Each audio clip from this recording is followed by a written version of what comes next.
안녕하십니까, 김환입니다. 이번 시간에는 2018학년도 교육대학교 정시 전형에 관련돼서 말씀드리는 시간인데요. 우선 서울교육대학교에 대해서 말씀드려 보겠습니다. 실제로 올해부터 절대평가가 시행되는 영어 절대평가가 처음으로 시행이 됐는데요.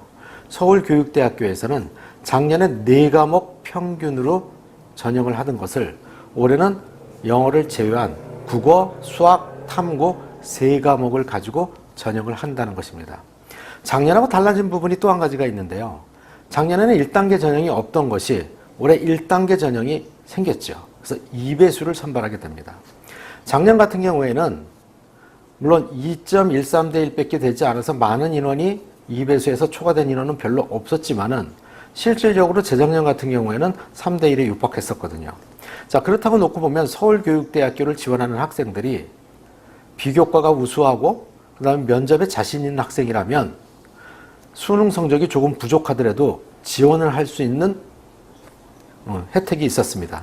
자, 그런데 올해 같은 경우에는 1단계에서 수능 점수만 가지고 2배수를 선발하고 그 다음에 뽑기 때문에 실질적으로 수능 점수는 어느 정도 이상이 돼야 된다는 이야기가 되겠죠. 물론 작년에 70% 컷 학생들이 521점이었고요. 과목당 평균을 계산해 보면 약 130점 정도가 되는데 올해 만약에 이것을 3과목을 합친다면 390점 정도이겠죠. 물론 1단계 점수는 이보다는 조금 낮을 것입니다.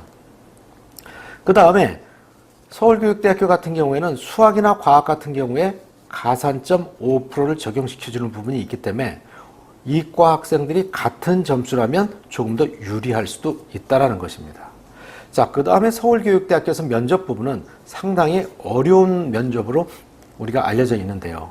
5분 동안에 2개의 제시문을 읽고 그거에 관련돼서 답변을 하고 그 다음에 질의응답을 받는 시간인데요. 그래서 총 한 10분 정도의 면접을 보게 됩니다. 작년 같은 경우에는 무크에 관련된 문제가 나와서 학생들이 참 당황스러워 했었는데요. 올해 같은 경우에도 보면 수시 전형에서 어떤 문제가 나왔느냐 하면은 링게르만 법칙이나 또는 빅데이터에 관련된 문제가 나왔고요. 그 다음에 휴먼 젠더, 다시 말해서 트랜스 휴머니즘이 나왔었어요. 그러니까 이 부분에 대해서도 여러분들이 알아둘 필요가 있고요. 그러면 올해는 과연 어떤 방향성의 문제가 나올 것이냐, 이 부분에 대해서는 여러분들이 좀 더 한번 고민해 보시기 바랍니다. 물론 지금 말씀드린 것 이외에 좀 더 상세한 정보를 알고 싶으신 분들은 김한 컨설팅 설명회에 오셔서 확인하시면 될 것입니다. 여러분, 감사합니다.